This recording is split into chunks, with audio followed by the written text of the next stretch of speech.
Em algum momento, uma plataforma olha para uma comunidade de homens cuidando silenciosamente de suas próprias vidas, sem causar tumultos, sem ameaçar ninguém, sem organizar violência, e decide que essa comunidade precisa desaparecer. Sem aviso, sem apelação, simplesmente some. E a explicação oficial é sempre algo vago sobre conteúdo nocivo ou diretrizes da comunidade. Mas se você já passou algum tempo analisando as ideias que o MGTOW estava espalhando, já sabe que a explicação não se sustenta, porque o conteúdo não era violento.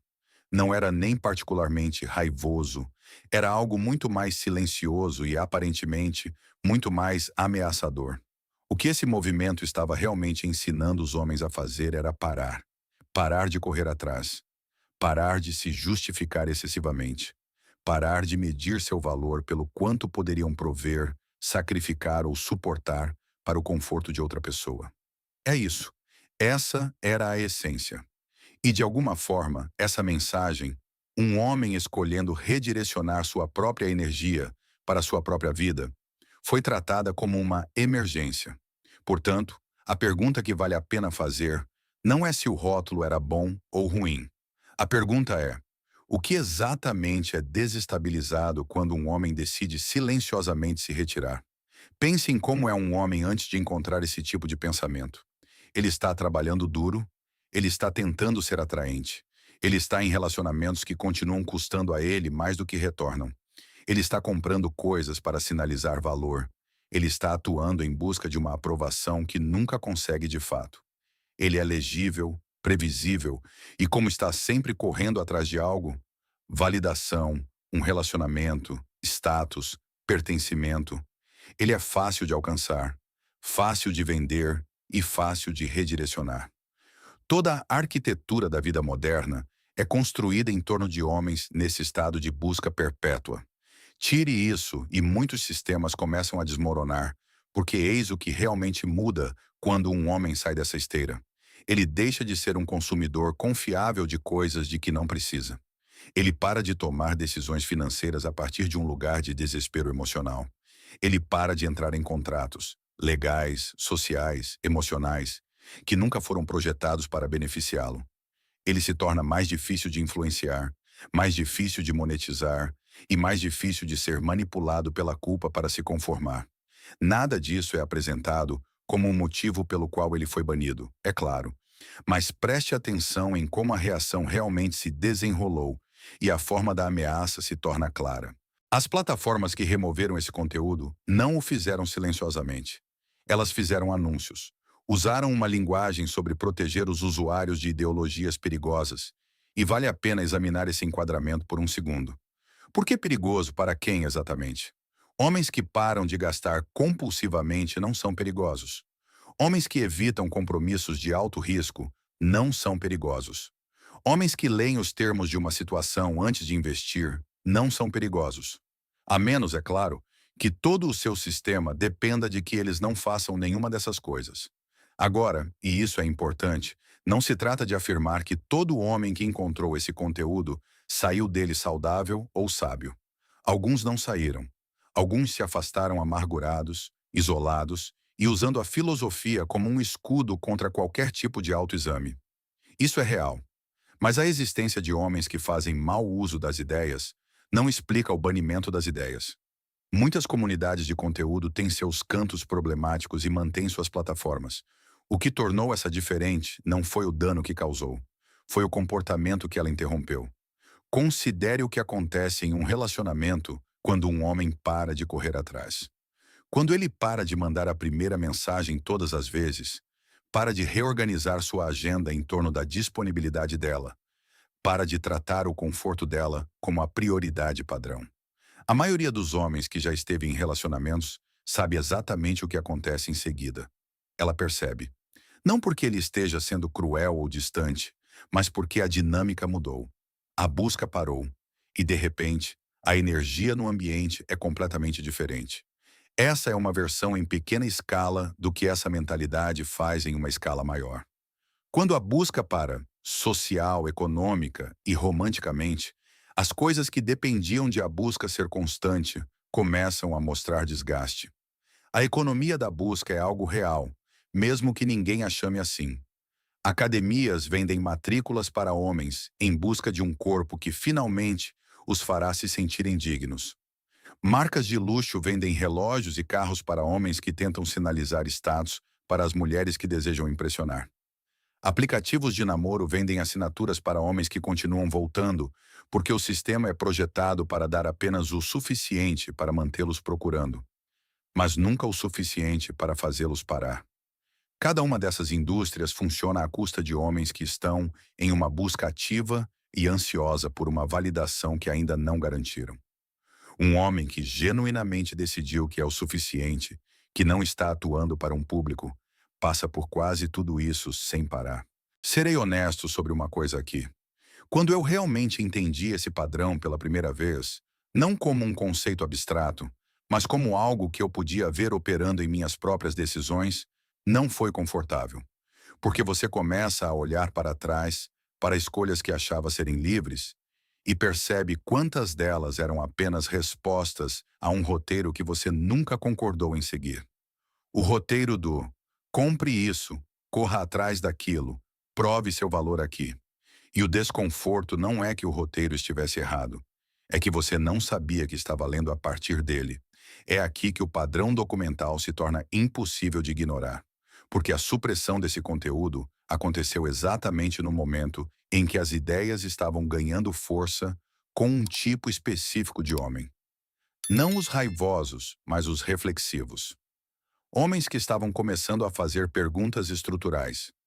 Não porque ela não me ama, mas porque todo esse sistema continua extraindo de mim enquanto oferece tão pouco em troca.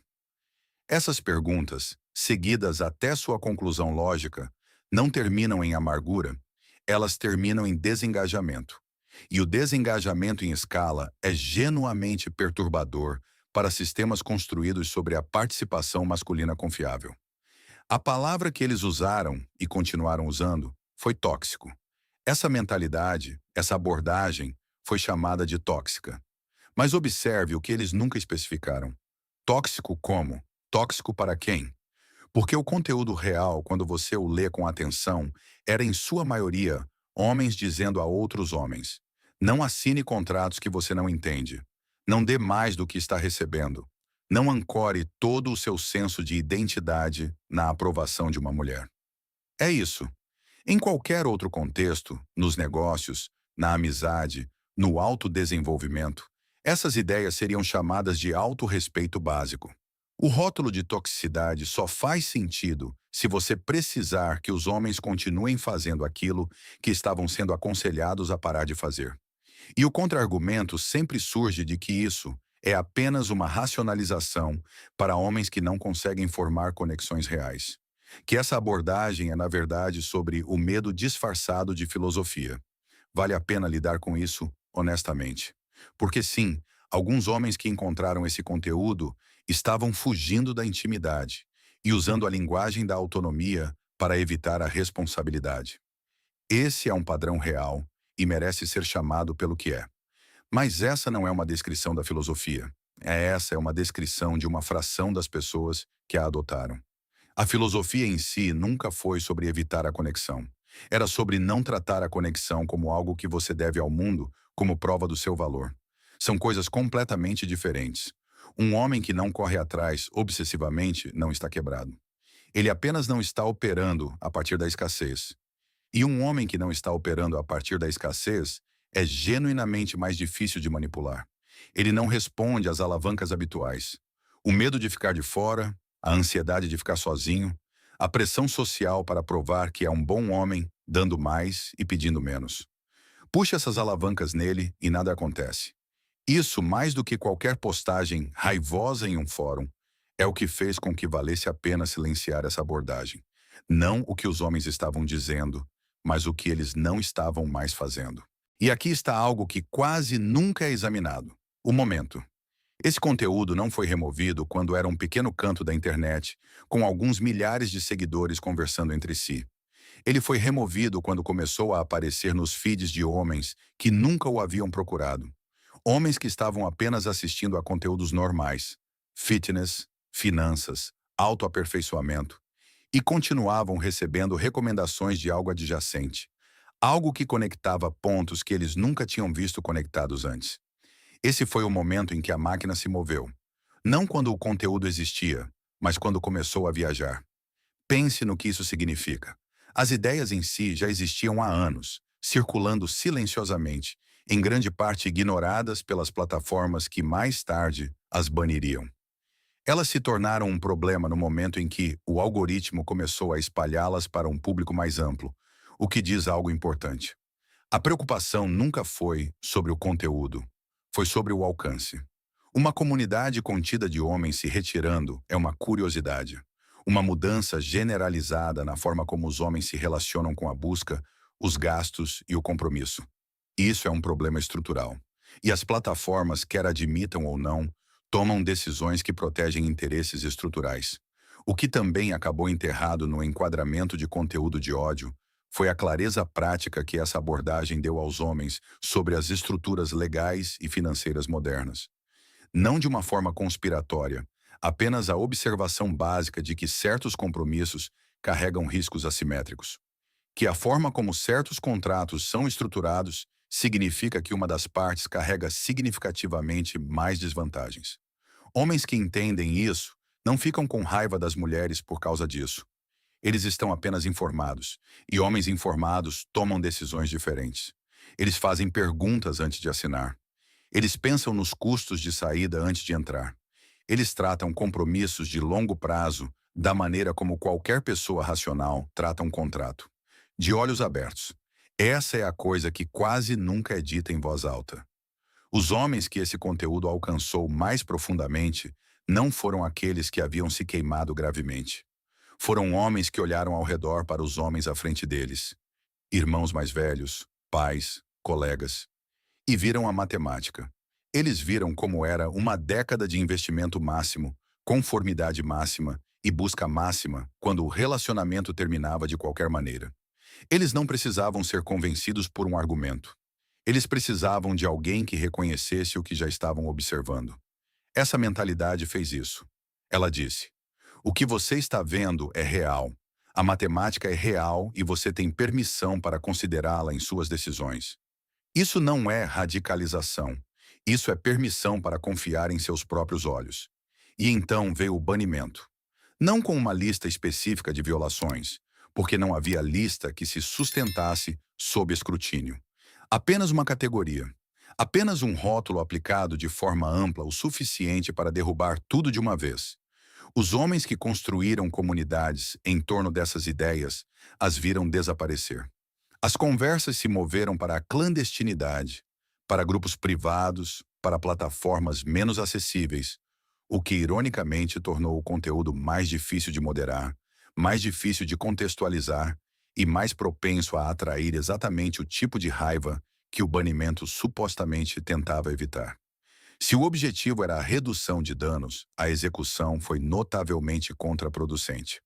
Mas se o objetivo era interromper a disseminação de um tipo particular de clareza, bem, isso funcionou por um tempo. O que não desaparece é a observação subjacente.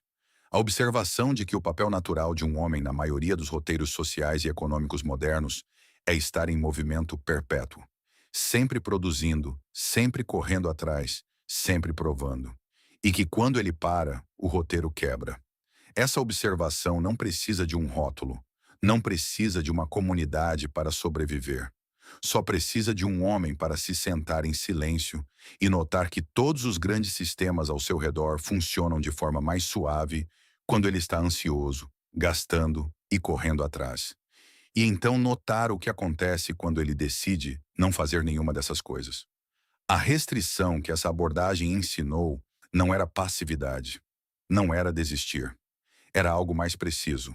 Uma recusa em tratar sua própria energia como um recurso ilimitado que existe para ser gasto em validação externa.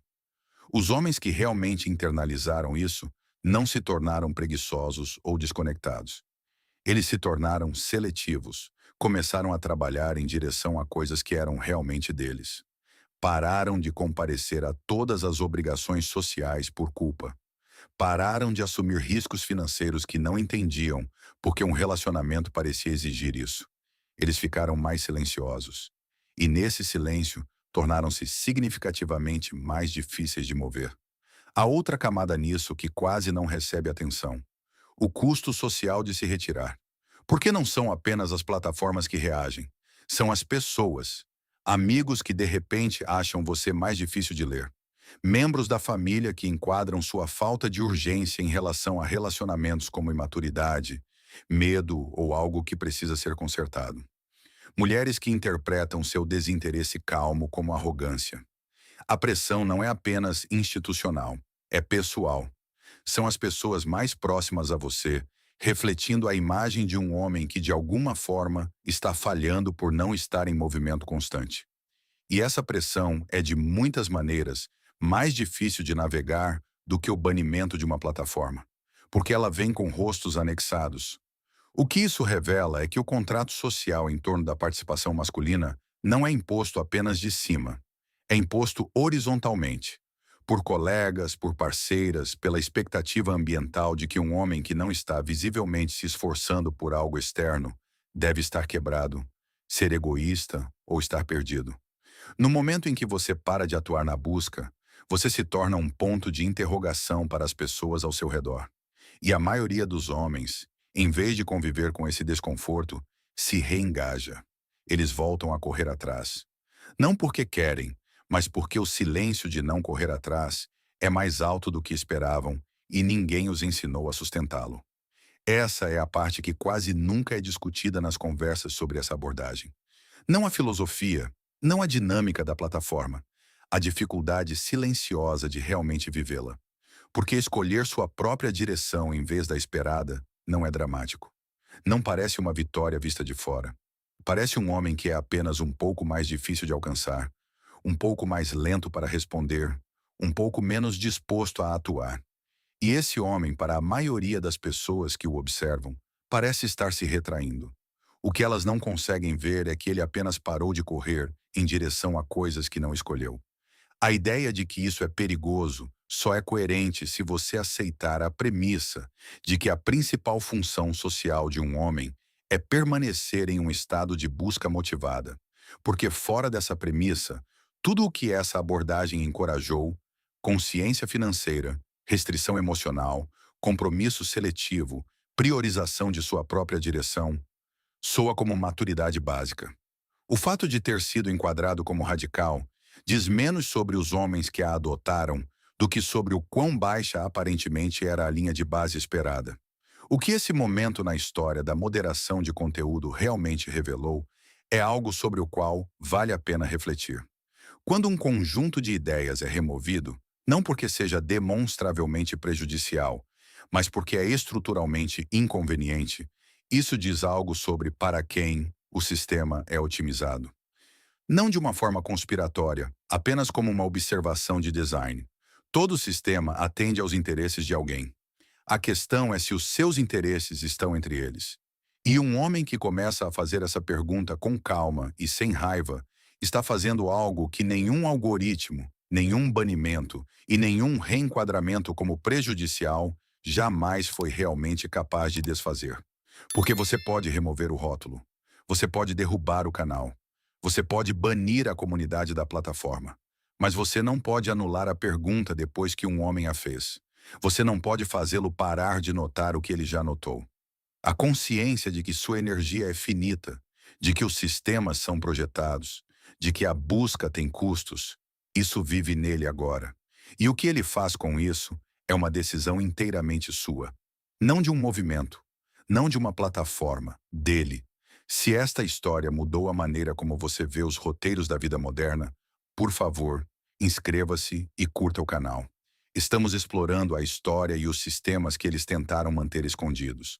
Garanta o seu próprio futuro. O próximo capítulo será aberto em breve.